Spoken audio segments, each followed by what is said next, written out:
going to take my mop brush, which is for me my Alvaro Castagnet brush, and I'm going to get the whole area wet. I'm going to wring out my brush so I just want it moist. I don't want it puddling.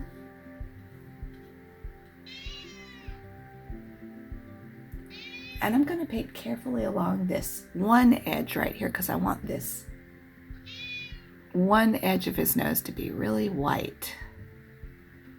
So that is the one place that I'm not going to put water on, but all the rest of this is in shadow. And then down in here is also very white, so I'll be careful to paint around that with my water and just make sure my margins extend well beyond where I'm going to paint so I don't get any weird lines. And a lot of these soft edges here where the light's hitting him will be perfect places to scrub out, and it will look really soft when we do that. So keep that in mind that we'll be doing that.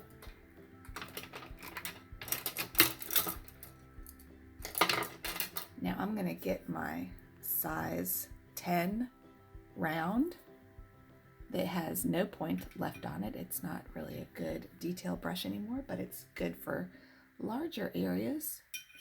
And I'm seeing a little bit of purple undertones in this nose, along with some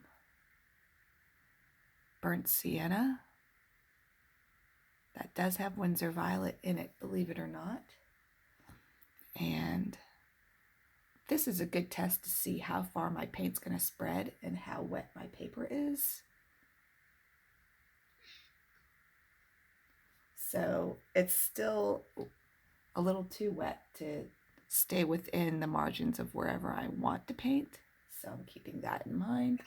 So what I think I'll work on until it dries a little bit more is some of these margins of the nose that have like light brown areas.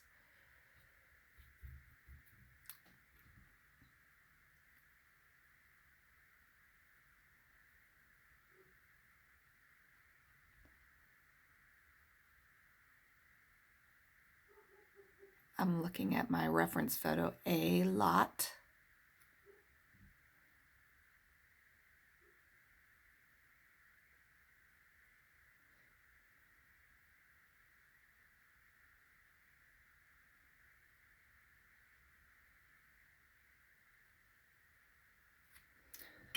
I'm going to put a little bit of clear water in between these two spots because he's got like an area of white that goes up his nose. So I'm going to drop in some clear water there to do a little bit of my push technique and sop some up.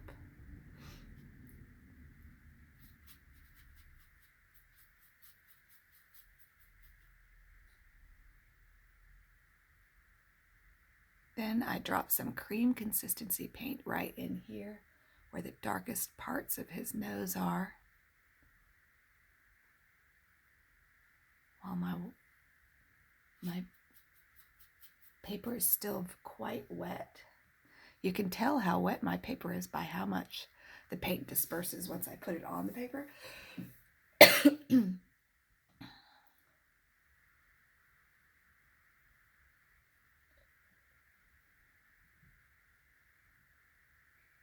Down here is drying out, you can see.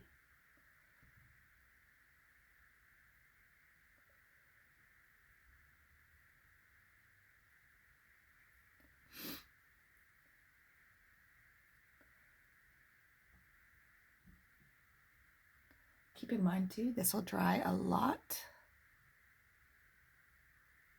lighter than what's going down. So I'm not too worried that this might be getting too dark. At this point, I'm not worried about that.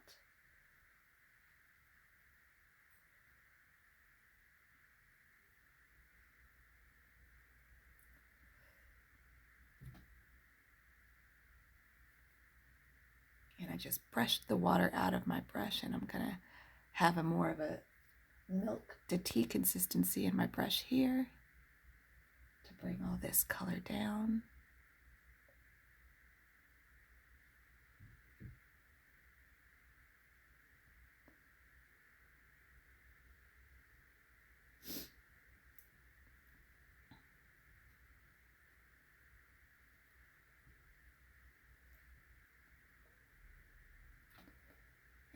rinse out my brush again.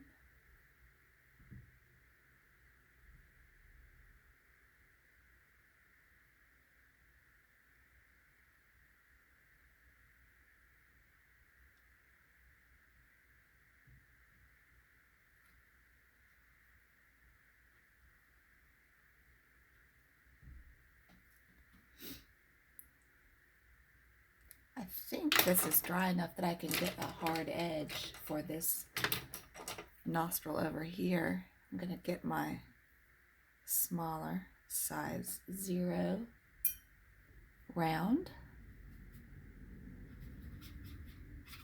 Just do a little test right in the middle of the dark area and see how this is looking. Yeah, this is looking pretty much almost dry. So I can go ahead and looking carefully at my reference.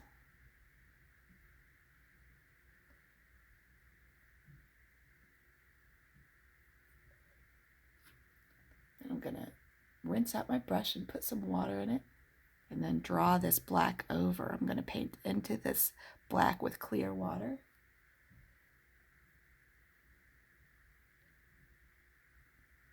Because I don't want this edge quite as dark.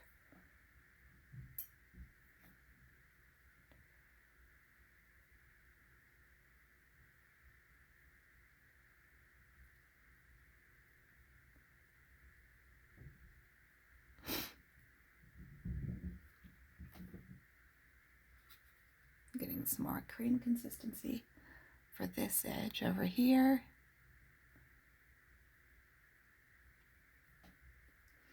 And now I'll go work over in this nostril.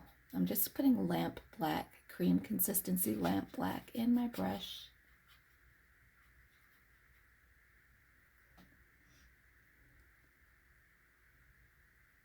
And see, it's just soft enough that it's really making a nice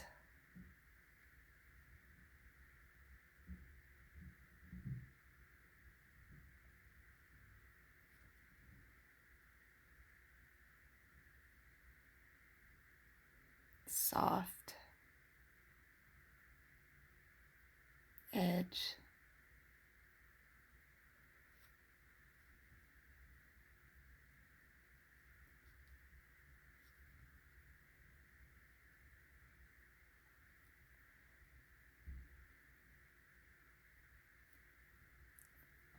Ooh, that bright sun is about to come in my face here.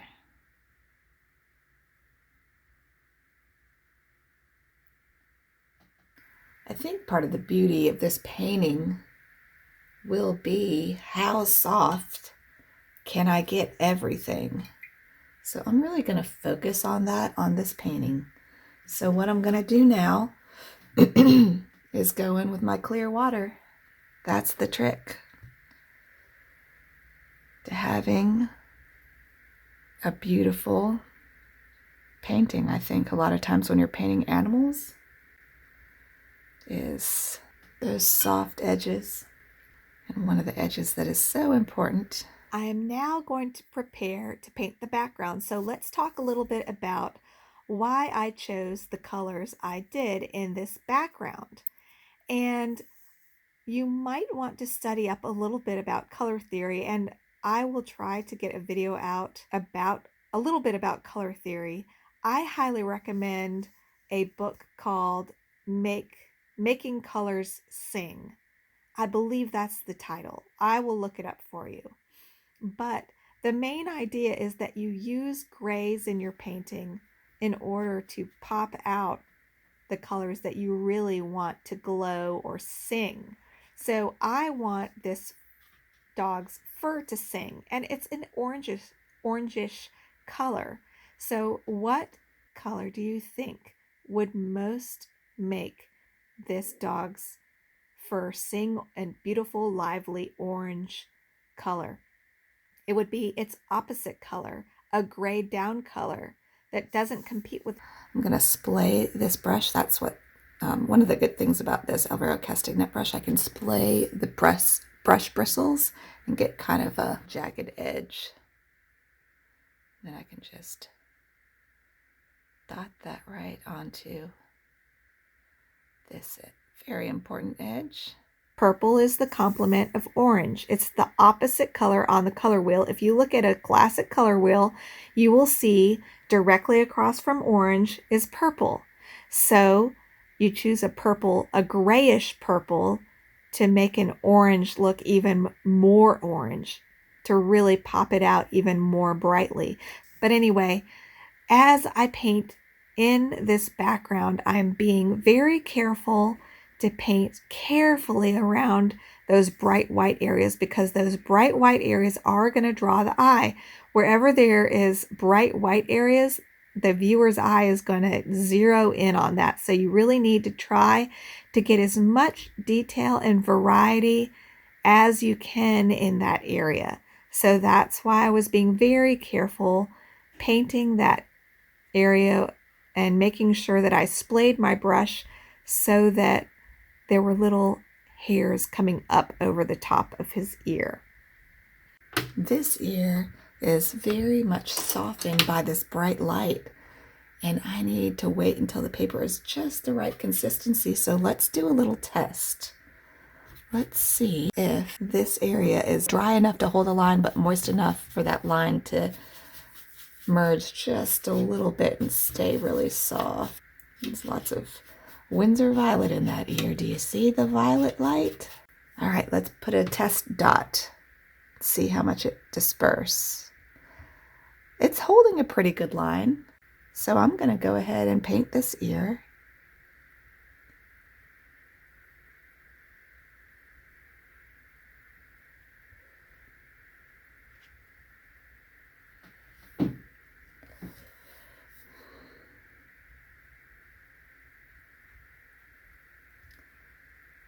It's a little bit more moist over here. I can do a little bit of blotting along this edge just to make sure I don't get too much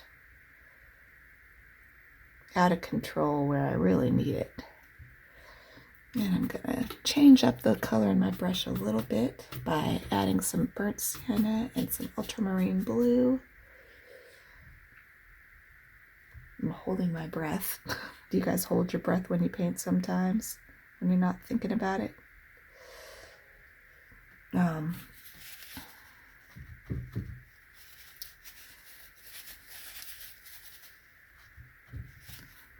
right. Wanted that ear to have a little bit more control. And this is actually my soft scrubber brush, size 10, but I'm going to use it to paint into this ear on this side and just kind of sop up. And I just blotted my brush.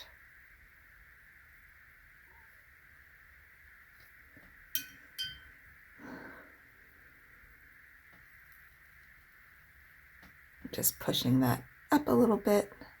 And I think what I'm going to do is put a little bit more cream consistency burnt sienna into this area just to add some interest.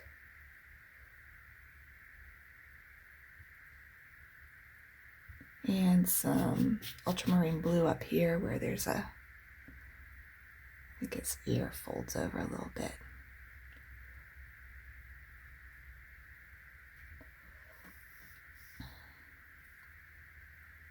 And that's really nice and soft. It's bleeding a little bit more than I want, so I'm just going to very gently dab up a little bit of that.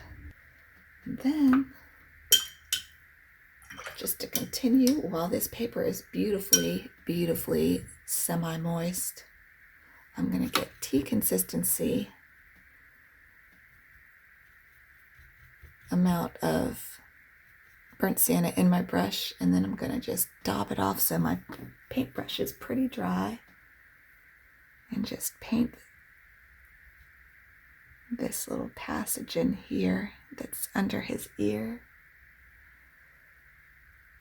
He's got some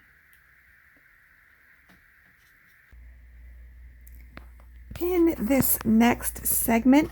I am just working on putting in what I like to call a map, and I'm putting in some of the darker areas and markings on the face, and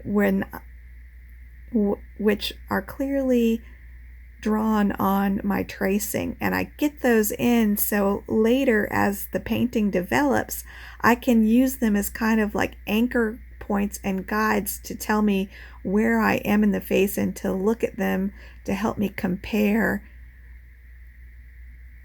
elements of what I want to paint to make sure that I'm getting it the right size and placement in relation to these anchor points that I paint.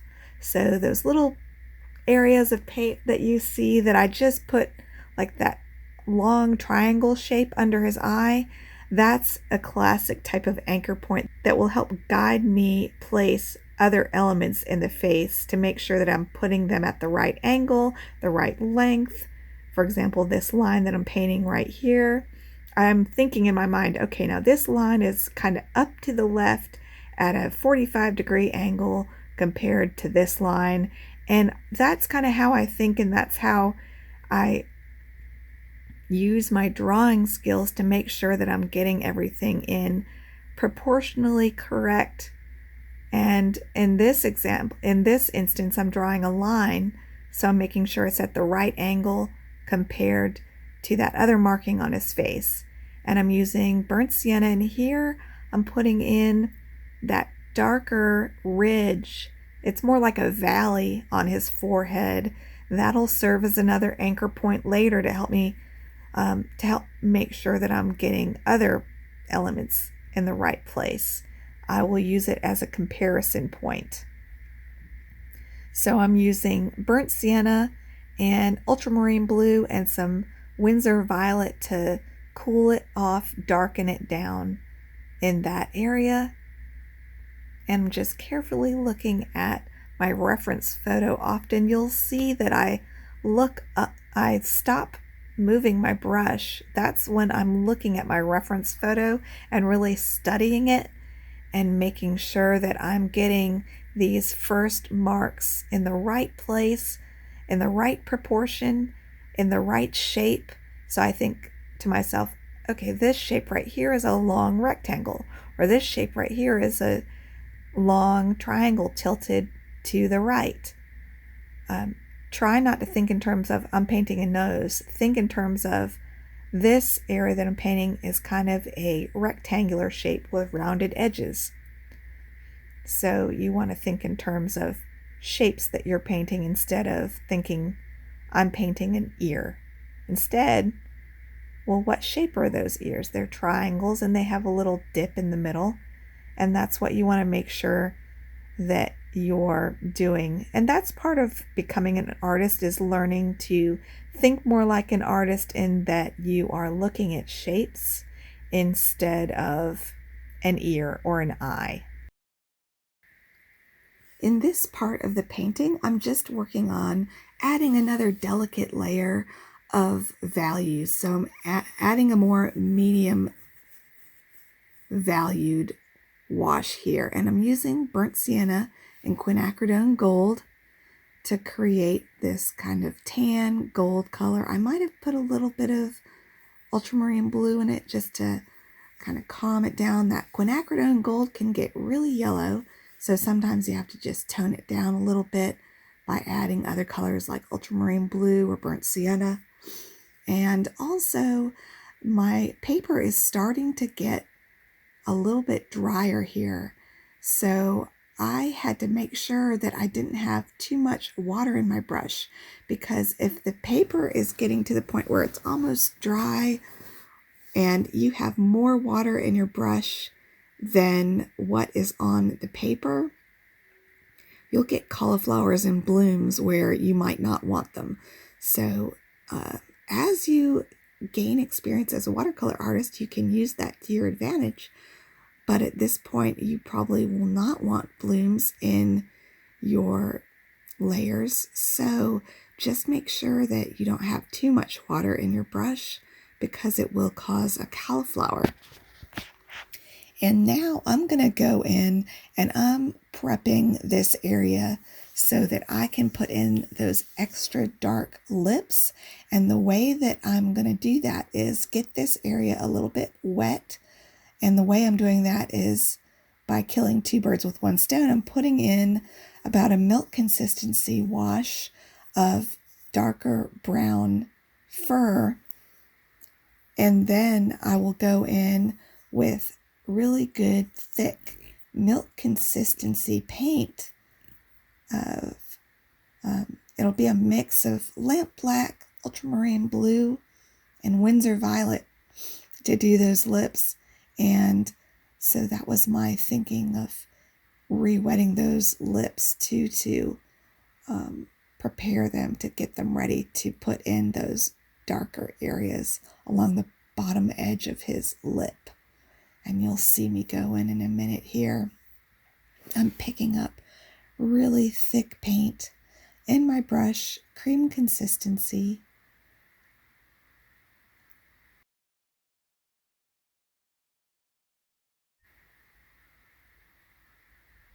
And I'm using about a size 8 or 10 round brush. And another thing that I was making sure to do is a lot of times the lip in this area will have a jagged edge. And I was thinking to myself to make sure that I made that edge interesting and have those little ridges and bumps, because that dark lip is jutting up against that white area of his fur. So it is going to be one of the points of interest in this painting. So I wanted to make sure that I, one, got it soft, and two, made it interesting. Anywhere you have bright white paper jutting up against a darker passage, just know the eye is going to be drawn there, and try to get that area as interesting as possible. And one of the things that make an area interesting is to have an interesting line as opposed to a straight line, preferably diagonal lines and not straight up and down lines, preferably lines with uneven curves in them, like the ridges in this dog's lip work well for this area because it isn't a straight line. It's that overall curve of the whole lip, and then along that curved lip are more ridges. So that makes for a really nice, interesting line there. And now I'm going in and taking advantage of my moist paper and dotting in some little details so that they'll kind of merge out and blur out as it dries, because the paper is moist during this stage of the painting. I am going to start this session by using my little spray bottle to moisten all my paint.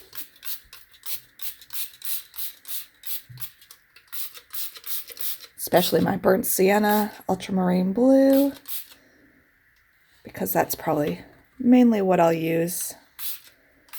Maybe my ultramarine blue and my Windsor violet.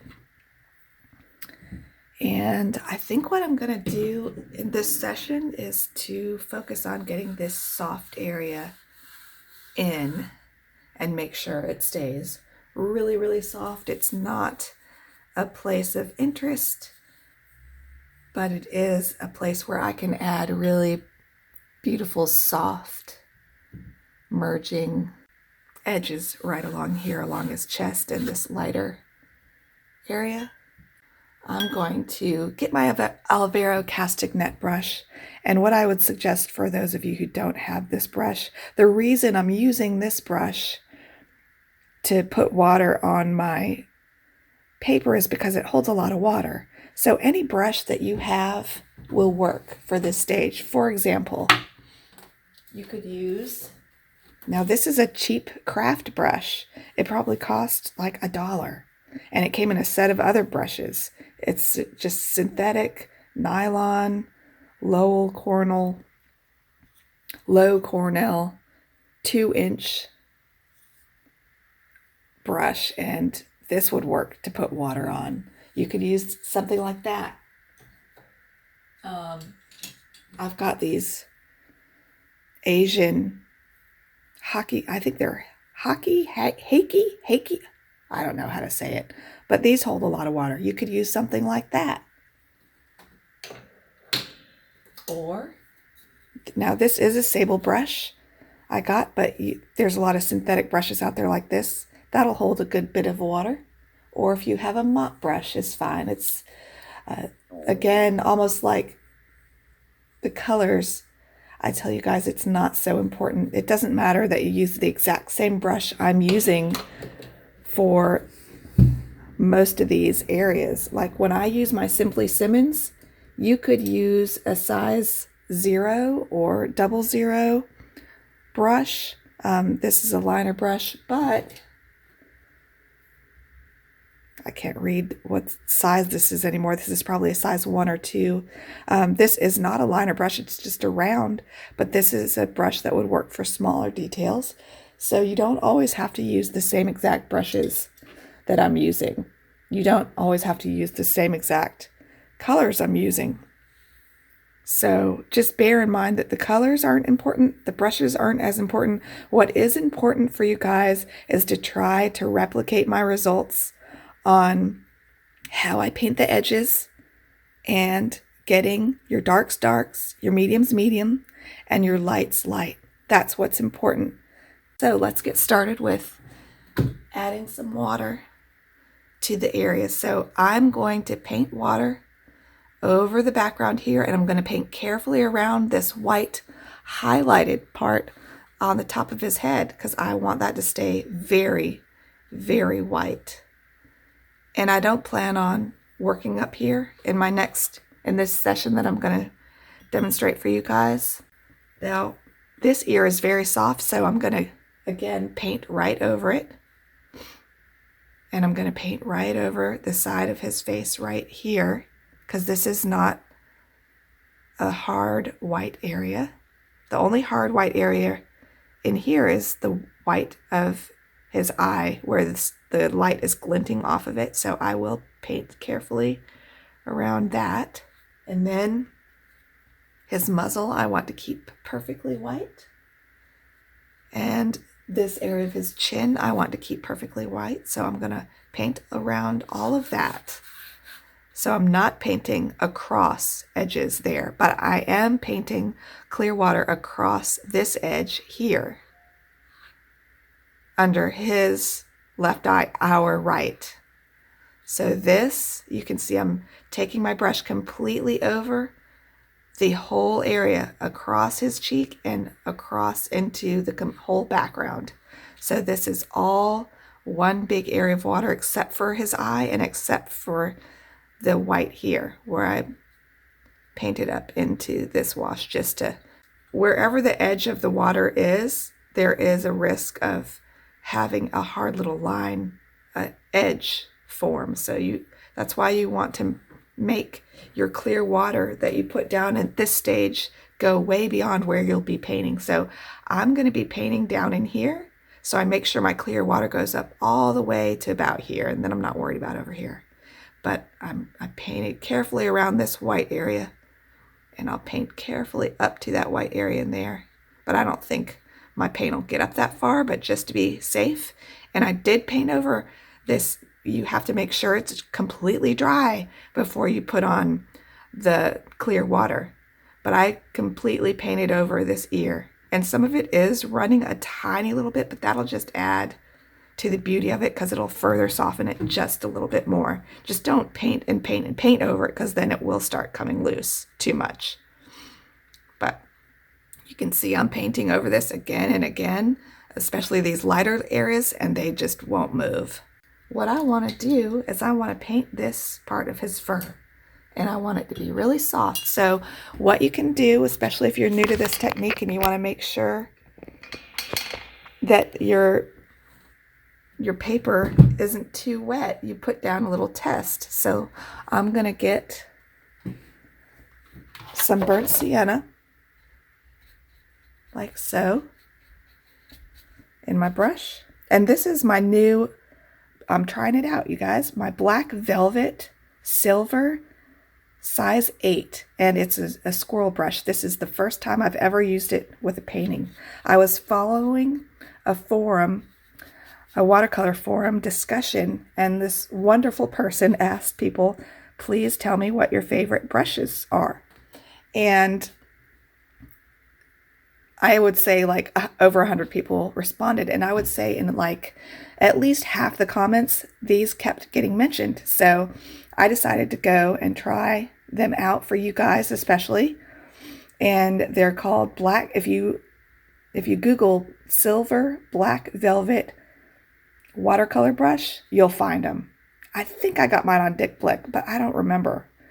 And they weren't as expensive as most natural hair brushes, but I can tell you right now from how it feels, it is holding a lot of water. And so while I'm at it, this area of his coat right here is a warm burnt sienna. It's burnt sienna and it has a little yellow added. I'm going to add my quinacridone. I'm going to add my quinacridone gold to yellow it down, to golden it up a little bit to make it a glowing color. You can add aureolin or cadmium yellow would work. All right, I'm going to do my test. So let's see how this goes. I'm going to feel it with the back of my hand. It feels like it's getting pretty dry actually. So I'm going to squeeze a little bit of water out of my brush. See, I'm just squeezing it over here. I'm going to go in with something between a milk consistency and a tea consistency, I think. And let's just see what this does. And I'm going to, the nice thing about these squirrel hair brushes is you can splay them out like this and get more of a fur texture. And you can try that with your round, but like this round that I have, it won't splay really as much. So that is one nice characteristic of these natural brushes. You can splay them out for fur textures. But if you don't have that and you've gone ahead and bought that wisp brush that I've suggested, you could get the same result by using this brush. I'm just wanting to try this new brush out mostly. So you can use your wisp brush if you have that, or any other brush that will allow you to splay out. Or if you can't do that and you have the Simply Simmons liner or a liner, you can use your liner instead and make more strokes like this to simulate fur. So there's a lot of different ways to do the same thing. Okay, now see, I've talked so much that this is dried too much. And I'll show you. That's too dry. So what I'm going to do, and I'll show you, I'm going to go in. I'm just going to wash over that and see it erases right away. It's like poof, gone, right? So let's re-wet. All right, let's do our little test. Oh, that's perfect. Perfect. Okay, so that's about how you want your paper to react. And then just look how long the furs are in his fur. They're about that long, so your stroke should be about that long. And make sure you're getting it in the direction. And put a stroke here and there. Don't just put a big old block of fur. And I'm going to pick up some more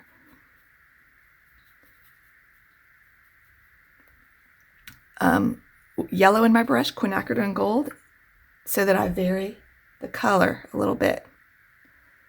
And then along this edge, he's got some furs. And I want to paint right over my pencil line, just so that it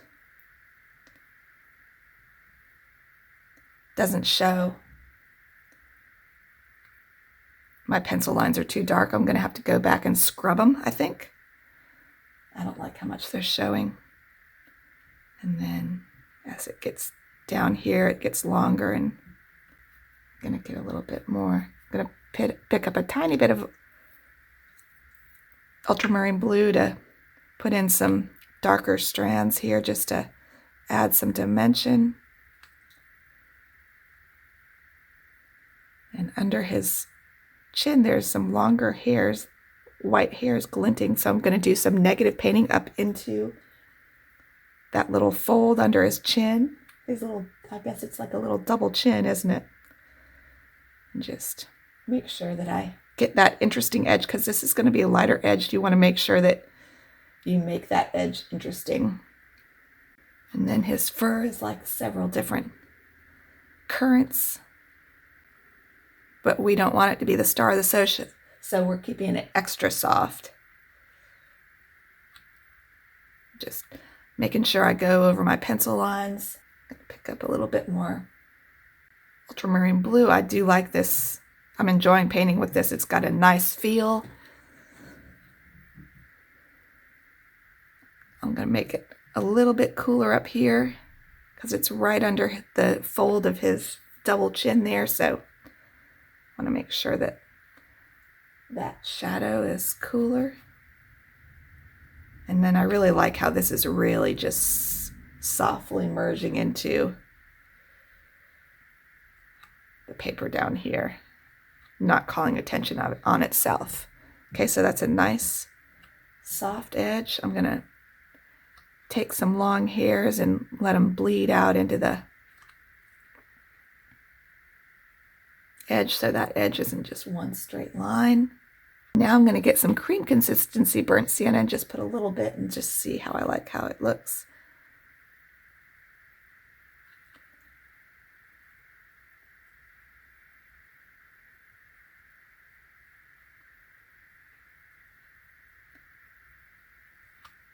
I don't want to fuss with this area too much because it's not an area of interest. Let's see if this is wet enough to, yeah, this is wet enough. I'll just go ahead and put in some more fur details along here.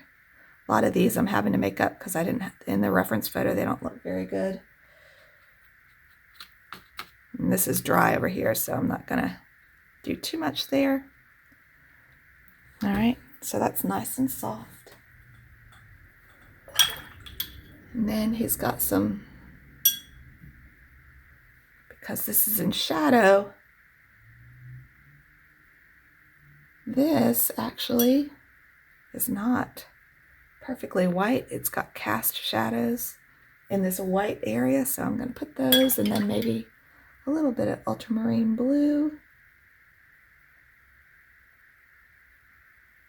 I'm just getting tea consistency, and then I'm going to blot my brush because I don't want too much water in my brush, because if you have more water in your brush than what's on your paper, you'll cause some blooms and blossoms, and that is very subtle. I'm just toning down this white area just a little bit. Now I'm going to rinse out my brush. I'm going to squeeze out all the water in it, and I'm going to lift to make a little white highlight right here.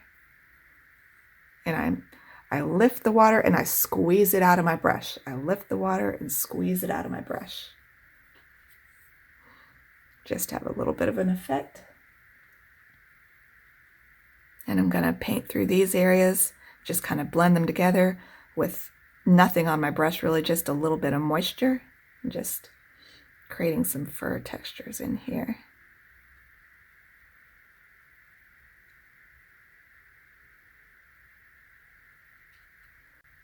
We'll let all that dry. I think I'm going to work on this area in his face and just get some more details. So I'm going to carefully paint clear water along this, under this white edge. In fact, I need a smaller brush to get into these little ridges that are here, because I do want to make sure I make this edge as interesting and varied as possible, because it is a dark area jutting up against a white area, so the eye is going to go there, and I want the eye to have something interesting to look at. And I'm painting over and right into the background again,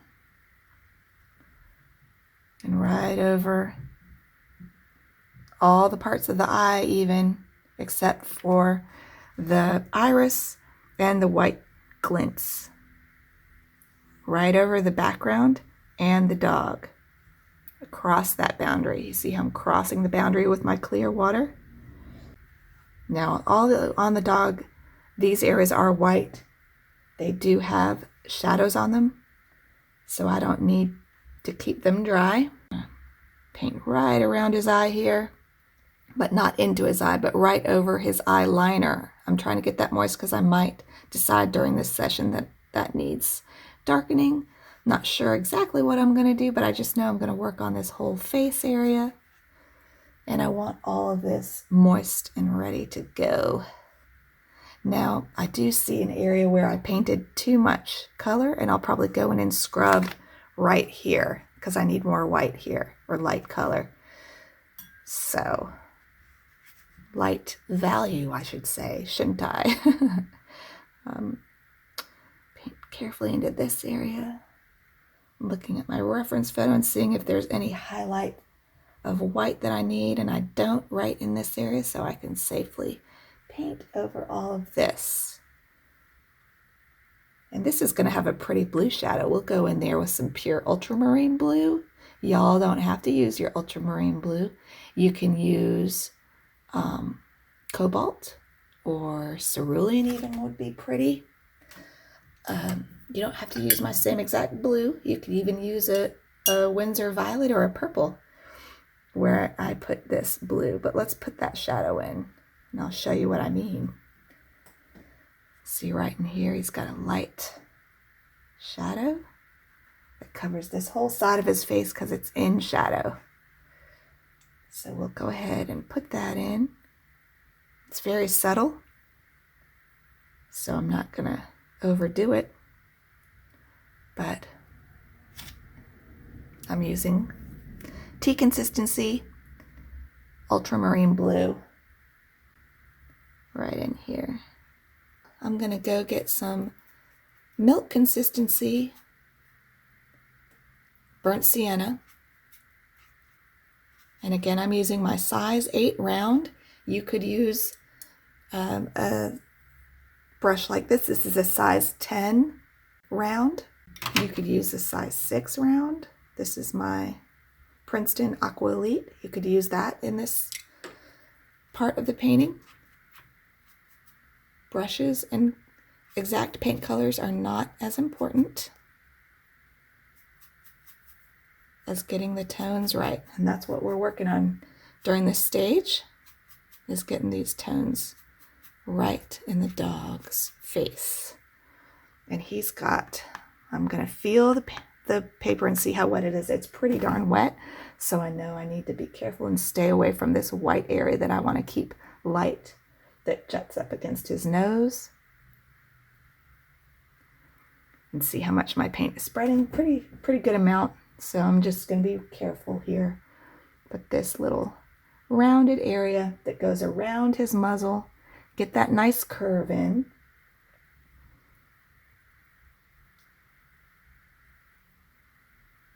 It goes right up to this white area. I think I have enough control of my paint given the wetness of my paper. And then there's some dark areas in here.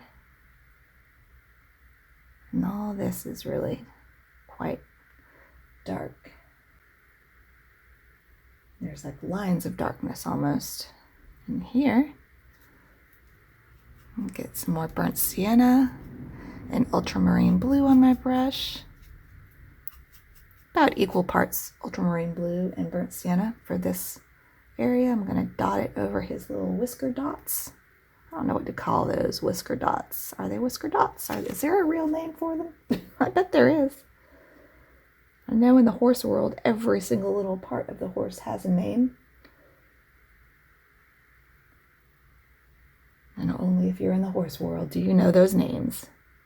This is a pretty dark shadow going up over his eye. And this all around his eye is definitely a lot darker and cooler. So I'll go in again after I do this even. Darken these areas more. Then he has a little eyebrow right about there, doesn't he?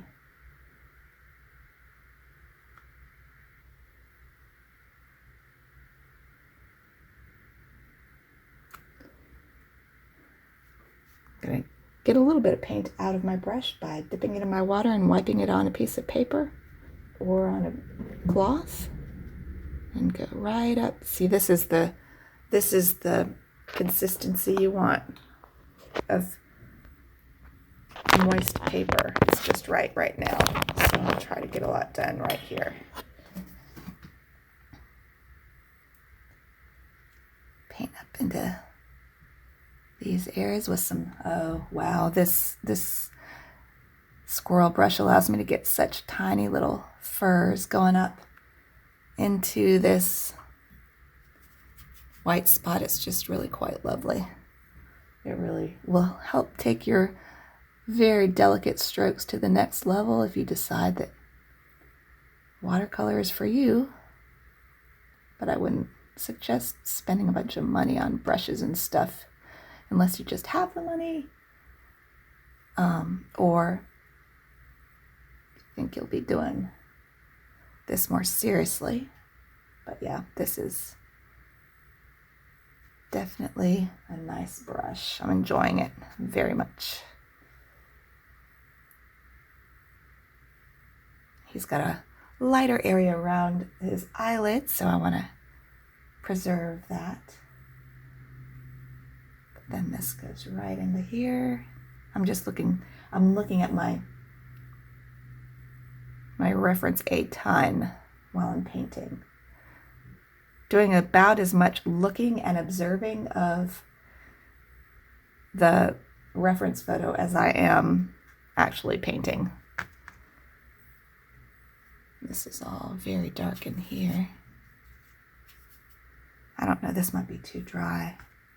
Let's see, it's pretty dry, but this area does need to darken even more, so it's okay. We'll paint all over all this later more.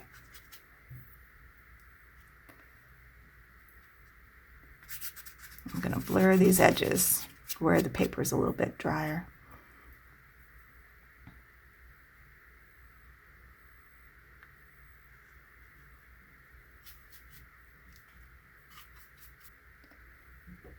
He's got this little dark detail going up his eye. Actually, this might be a good time to do his eyeliner again, because this is very nice and perfectly moist, and this is an important area. I'm looking at my original reference photo a lot. Putting in these little furs that kind of swoop here. I'm going to get more milk to cream consistency on my brush. It's a very dark area, and continue to darken his eyeliner, but make sure it's really soft too. This is almost too dry here, and I'm afraid I might come back in later and work on this. I don't want to mess it up.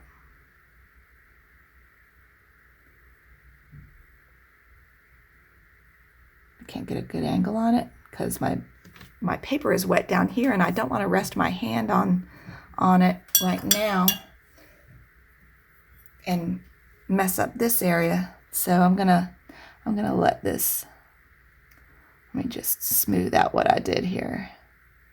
I'm gonna come in later and perfect this area. One thing you can do right now is take a little bit of tea consistency ultramarine blue on your brush and paint into this white area. You don't want that white of his eye to be glaring white, because that'll just scream at you. All right. Oops, that's a lot. I don't know if I want all that. I'm gonna feather that out. That even makes a nice texture.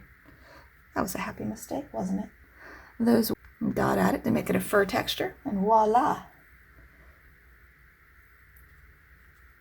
I'm gonna paint through this area and get some fur texture going a little bit more. All right, I'm gonna let all this dry because I don't want to rest my hand on wet paper to do this stuff. So I need to let it dry before I can work on the face. And I'm gonna re-moisten this. This area is almost completely dry. So I want to work on darkening it. I try out another brush, the Silver Black Velvet 3/4 brush, oval. It's called an oval. I'm gonna get some milk to cream consistency burnt sienna and ultramarine blue on my brush.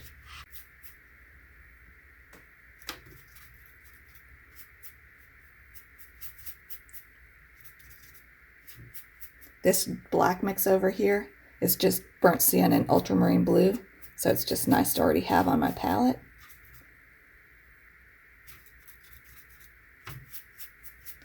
And I want to go ahead and I think I'll splay these out. Let's see what they do if I splay them out. This is totally experimental because this is a new brush for me, but let's see what that'll do. Oh, very nice.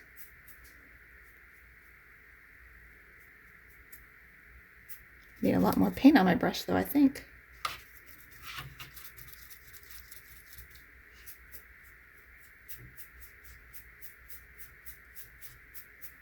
This is pretty dark fur. So another thing you can do is you can mush a brush like this on the palette and just splay it out that way. So I'll do that. Oh, got a lot of fur and stuff down here, don't I? This makes a very nice fur texture.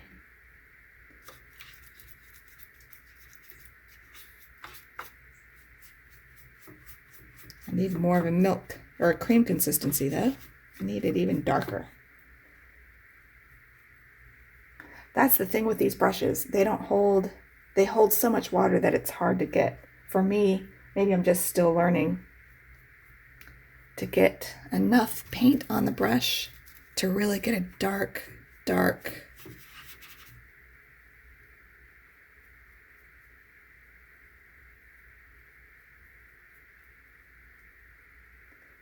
cream consistency look.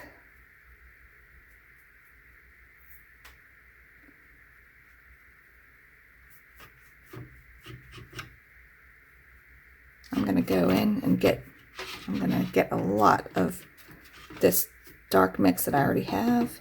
I can see that I need more on my brush than I think I need. So I'm going to go in.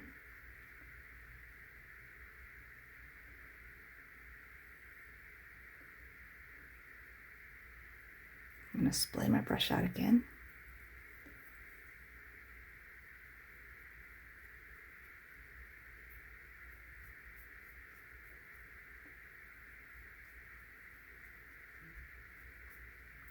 Just darkening up that coat.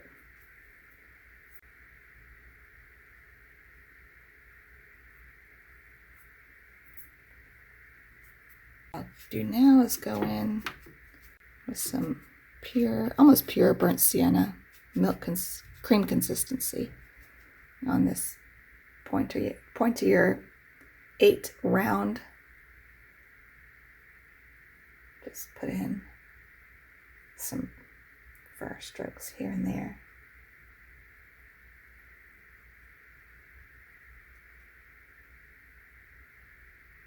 And let that dry. All right, you guys, I think that's a good place to stop. Everyone's still asleep in my house and I'm editing from my room, and this is the view out my bedroom. So I will start editing session 3 and try to get all this up for you guys as quickly as possible. And be sure to ask me questions. The questions you guys have been asking me are really great and they're very helpful for me to remember what I need to talk about when I'm painting and or doing voiceovers to try to explain some of these concepts to you guys. So keep those questions coming, and I'm really enjoying seeing your progress on the Watercolor Workshop Facebook page too. So I'm really enjoying it when you guys post your progress there of how your painting's coming or any other project you're working on. So keep posting there too. And I hope you guys are having a good day, and I'll see you next time.